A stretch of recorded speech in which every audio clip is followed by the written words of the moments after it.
There have not been nearly as many break-ins over the last decade. That caused Yao and Enen to take a step back, so they still get a few, I guess. Maybe the scorches had been caused by fire powder or something similar. Talk about being a neighborhood nuisance. You just leave it to your big brother. I have hired twice as many guards as usual. That means you normally hire half as many as you need, I'm sure. There are to be no burglars around here, Enen muttered. She hadn't gone to all this effort to get Yao away from her awful uncle just to be attacked by brigands. Lahan smirked in response. They passed the main house as they made their way toward the annex. The annex was less expansive than the main building, but it was still better appointed than the average commoner's dwelling. Lahan announced, "Here it is." Maomao looked inside. It was hardly ostentatious, but it wasn't plain either. If Enen thought it was a good place for her young mistress to stay, so it could not be that bad. "Did you both sleep well last night? Please let me know if there is anything you need," Lahan said to his guests. He spoke more politely to them than he had spoken to Maomao. Perhaps they need a place where there aren't any break-ins. Maomao thought, "Thank you. Yes, we slept quite well. It was an unremarkable night, and as long as no burglars show up, I think we should be fine," Enen said, not neglecting to emphasize the point even as she offered Lahan a respectful nod. "And do you have enough servants?" "As long as I am here, the young mistress does not need anyone else to take care of her." Enen puffed out her chest. Yao looked away awkwardly. "Well, if there is nothing else, then I will go back to the main house," Lahan said. Maomao took another look at the garden. There were not many servants here, considering the size of the estate. She only saw a man repairing the house and 3 children who were about 10 years old. Perhaps one of them was a boy. "Do you hire children?" Maomao asked, stopping Lahan from leaving. "I think of it less as hiring and more as an investment," Lahan replied. "Oh," for Maomao said. Yao and Enen now listened with interest. "My honored father sometimes takes in children with nowhere to go. He claims to think they will be useful." "Ah, I see. The freak strategist was a write-off as a human being, but he was an excellent judge of character. We were only trying to take in one child," Lahan added. "But the other 2 came along on their own, and we ended up with all 3 of them. He did not seem to think it was a bad arrangement. Raising 3 children to get 1 excellent functionary later seemed worthwhile. It might mean 3 mouths to feed now, but the investment would pay off years in the future." Yao said, raising her hand hesitantly. "When will the owner, Master Lakan, be home?" Maomao very much wanted to know exactly that. "He is away for at least 3 days, probably longer. He said something about a best-of-3 competition with the Go Sage, and they cannot finish a single game in a day." Lahan looked directly at Maomao as he spoke, as if to reassure her that the freak really was not here. "It might not be an official engagement, but there are sure to be spectators. They will probably rent a building where everyone can stay." "He didn't do that just for us, did he?" Yao asked, surprised. "No, this is something they do every year." "Surely I can be allowed to get out from under my father's control for a few days each year. Your letter arrived at the perfect moment." Yao asked, "Are you sure about us then?" "It is all right. As long as you do not intend any harm, my father will not mind. You are welcome to stay even if he returns while you are still here. Despite his habit of bringing home lost children, he does not always remember who he has invited into this house." There was something within the unusual man that allowed him to tell friend from enemy almost immediately. As long as Yao and Enen did not show hostility toward him, there would not be a problem. "Now I think my continued presence can only hinder you, so I am going to make myself scarce. Good to see you again, granduncle. Let me know when you want to go home and I will have a carriage made ready." "Certainly, thank you." Lahan was about to head back to the main house when he stopped and said, "Ah, that is right." Maomao did not say anything. "If you ever decide you want to live here, you are welcome anytime. Let's not waste our time talking about things that will never happen," she said, giving him a glare as if the bespectacled buffoon might as well have been talking in his sleep. "Never. I think you might find yourself wanting to stay for a good long time. We have something you want, and anyway, this place is full of fun surprises." And with that moderately sinister comment, Lahan was gone. Like hell, Maomao grumbled and looked around the annex. It was an antique. As they went down the hallway, she found a kitchen and a living area on the left. The bedroom was on the right. One thing struck her as strange about the walls. They used two kinds of wood, creating a two-tone color. She opened the door at the far end of the hallway and stopped. She smelled paper. The room beyond was full of shelves lined with old medical treatises. Against the opposite wall was a chest of drawers used to store medicine. The walls in the room had the same two-tone pattern as the others. The floor was covered with a faded carpet, and the ceiling contained a mandala-like image divided into 9 segments. She did not have enough attention, however, to take all that in. Now I get it. She looked at Liu. His hand brushed the shelves, seeming lost in thought. This is amazing, Yao said. I can't believe something like this is here. It has to be at least as good as the medical archives. But the words seemed to go in one ear and out the other for Maomao. She was pulling out the drawers of the medical chest. Her eyes were shining. There was nothing in the drawers as she had expected. However, the odors of old medicines had permeated the wood and tickled her nose. Next, she took down one of the books. It was an old thing, nibbled by silverfish. Her old man had moved to the pleasure district to raise her. The elderly eunuch, who had recently been in the rear palace, must have left with hardly more than the clothes on his back. Maomao spotted plenty of books. She had gotten in trouble for trying to peek at them when she was younger. She could feel the drool dribbling from her mouth. NN sidled up to her. I could hardly believe it when I saw this yesterday. These are all notable books on medicine. Maom wiped her mouth and tried her best to look cool and collected, but the grin quickly overtook her face again. There is no way you could ever read all of these in one night, said Yao. You probably could not even get through them if we spent the whole break working on it. That is so true. It is such a shame. If you were to stay here with us, Maomao, you could read them. NN gave Maomao a pointed nudge. Now Maomao understood what Lahan had meant. He hoped to appeal to Maomao's personal interests to capture her attention. Maomao gave herself a hearty slap on both cheeks and looked at Liu. So, Pops, how exactly do we prove ourselves worthy? Despite Yao and NN's presence, she lapsed into a familiar tone. Liu, his brow still furrowed, touched one of the bookshelves. It is quite simple. You must be able to take up a certain medical treatise that is somewhere in this room. Take up, what an odd way to put it. Did he mean not pick it up physically but accept its contents? Was he saying they needed the knowledge to show they could understand this book?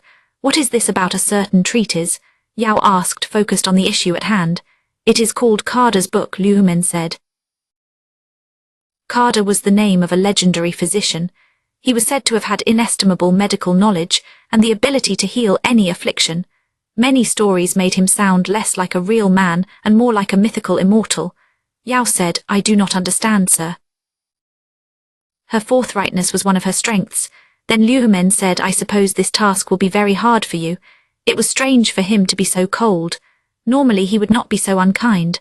All this talk about being worthy. Maomao thought he did not want to teach them. She was beginning to think it had been a mistake to bring Yao and NN here. Liu might have made the challenge even more difficult than he had originally planned to save them from whatever was going on. For the sake of their futures, he did not want Maomao or either of her companions to continue down the path of medicine. So out of all the many books in this room, they were to find Carter's book, whatever that was, and grasp its contents. That was a fiendish job. This was a different kind of problem than the ones Jinshi usually caused for her. Liu was about to leave the room, signaling that he was finished. Then NN raised her hand and said, Pardon me, sir. There is something I would like to be certain about. What is that? She asked. This book. Is this the room? That is right. Or at least it was when I left the house. Assuming no one has been messing around in here, it should still be here. And the book is named after Carter, NN said, writing out the characters with her finger just to be clear. Liu face drooped slightly. I knew NN was a sharp one, Maomao thought.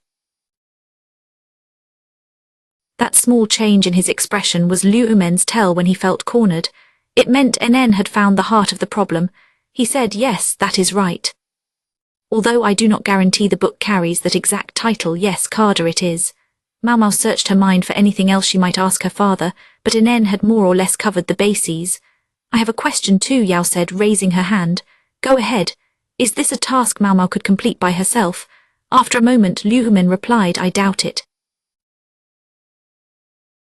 He was quite frank. Your being here was a miscalculation on my part. He said no more but limped out of the room, leaning on his cane. I have no idea what he is talking about, Maomao grumbled, even as she picked up a book. The books were thoroughly insect-eaten, having sat for nearly 20 years.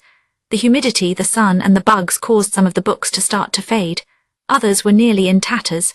Most of them were made of paper, instead of being written on rolls of wood strips.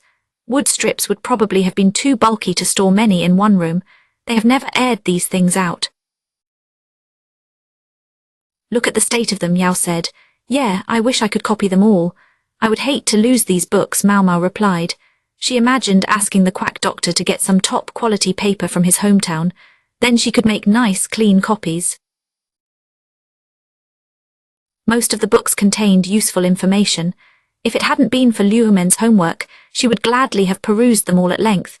Ooh, here is a concoction I've never tried. She shook her head, trying to convince herself not to get lost in the tome she was holding. She did not have time for this. By evening she would have to go back to Jinshi. She wanted to finish this and be done with it. So you too, you said you have been reading these books since yesterday. What do you make of them, I mean? They all seem profitable, Yao said.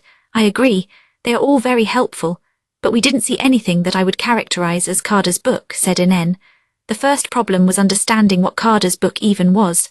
One thing I am sure of, my old man wouldn't give us a problem with no solution.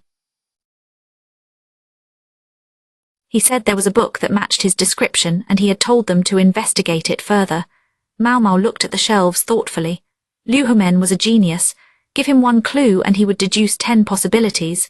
He would know exactly what likely happened to these books over the past 20 years.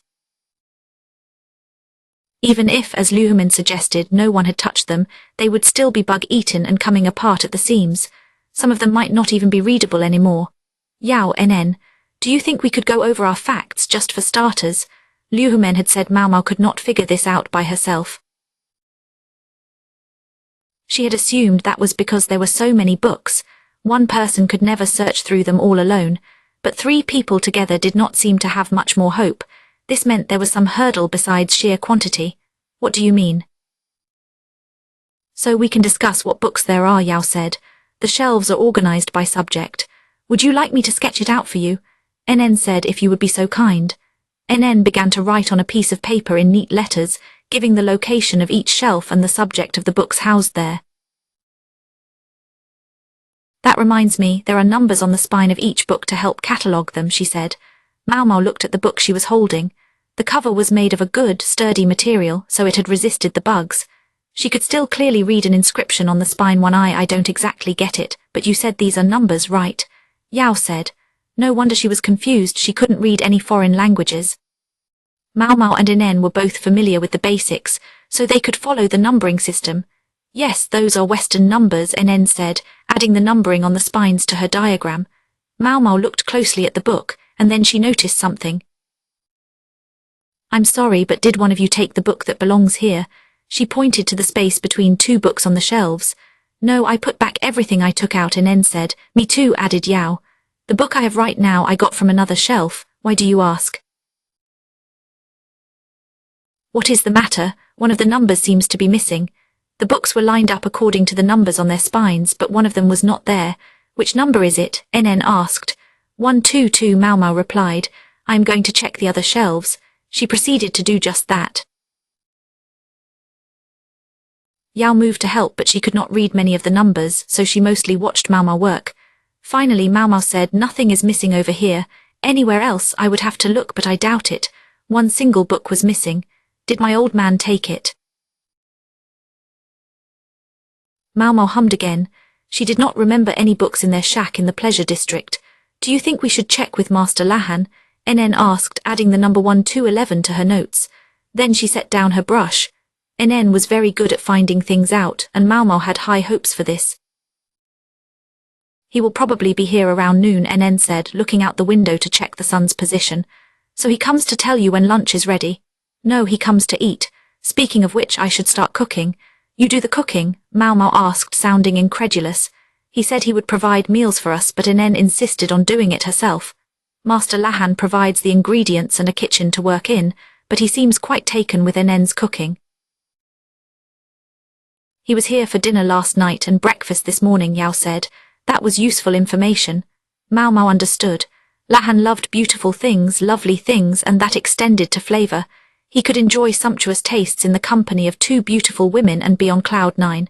What a scumbag, Maomao thought. She believed NN was giving too much ground. She should know that the tousle-haired spectacle-wearer could not get enough of beautiful women. I will be going then. I am making your favorite young mistress duck. Kindly take care of things here, Maomao, NN said, and then she showed herself out of the room. Guess NN is a lot more interested in her young mistress's nutrition than in being worthy or whatever. Maomao was beginning to regret trusting NN to help her learn what she wanted to know. She did not have to ask you. I can look through bookshelves perfectly well, said a sullen Yao. NN's young mistress sense must have been tingling, because despite having just left, Maomao noticed her peeking through a crack in the door. She decided to do Yao a favor and not say anything. NN was studying Yao intently, as if engraving her expression into his memory. We are going to ask Master Lahan about the missing book, so maybe we should look at the ones that are left, Yao said. Well, about that Maomao had been considering a great many possibilities. She knew far more about her father Liumen than either Yao or NN. Therefore, she had a better chance of guessing what he was up to. She took a book off the shelf and flipped through it. Some of the age-worn pages were missing pieces, and others were stuck together from the humidity. Trying to force them apart would probably make them unreadable. I suspect that Carter's book isn't a book in the traditional sense like this one. Yao asked, what do you mean? She continued, my old man, or I mean, Liumen said to take up Carter's book. I don't know exactly what he meant by take up, but if we can't even read what's in it, we won't get anywhere, right? She pointedly spoke not of Liumen the physician, but Liumen her father, a member of her family. Well, yes. If Liumen doesn't want to do something, he might give us a very difficult task. He would not give us a problem without a solution. That is why I do not believe the answer is in a book that has been sitting around for 20 years unattended, or at least not one written on such fragile paper. Yao looked at her. Perhaps he simply didn't expect the books to be in such poor condition. Are you overthinking this? I doubt it. My father is a genius, that much I can say with certainty, Maomao replied. Yao looked a bit exasperated by that, but she said, okay, suppose it isn't a normal book then. What kind of book is it? That is a good question. Maomao picked up one of the scrolls of wooden strips from the lowest shelf. To save space, there were fewer of them than there were paper books. Whether such a scroll was made of wood or bamboo made some difference, but both were longer lasting than low-quality paper. I think this would be more durable. So, something still felt off. Maomao undid the tie on the scroll and opened it with a gentle clatter. Yes, it would last a long time, but paper was easier to write on. This scroll contained nothing of special interest. There were few enough of them that by each tackling a pile they were able to quickly go through everything that was there. Looks like that's not it, Yao said. Doesn't seem like it. They both sighed and put the scrolls back. Carter's book. What does that even mean? I agree. What is so special about Carter? Maomao wanted to ask Liumen more about NN's question. Why not Jenka? That is another name for Carter, is it not? In fact, that is the name you hear most often, said Yao. She knew the name from her studies of medicine. She also knew that the legendary Carter was more commonly called Jenka. As for the reason, Maomao said, names starting with Ka, the character for flower, are not favored, even though he lived long before the founding of Li. Generally in Li, only the imperial family was allowed to use that character in their names. Occasionally an illiterate farmer might accidentally give the name to a child. Sometimes someone might deliberately use it as a provocation. My sister Joker did this. She chose that name, which meant flower woman, when she became a courtesan. There she was, doomed to live a life difficult for someone who hated men. No doubt she resented those who lived in a world that was granted flowers. Her name was her little strike back. A court physician serves the government. In principle, he shouldn't even speak the name Carter, Yao said. She was right. It was a fact that would certainly not have been lost on Liumen. Because of that, Maomao felt herself getting closer and closer to unraveling Liumen's riddle. She still did not know where this book might be, but she was starting to get an idea of what it might be. If it is what she was thinking, then it would not be anywhere obvious. They could rule out everything on the shelves, including the scrolls. So where was it? Chapter 4, Carter's Book Part 2. Maomao and Yao had been scouring the bookshelves for a while when Inen returned. She said, "Food's ready." She had brought a nice hot meal. A small man followed behind her, carrying what she could not hold.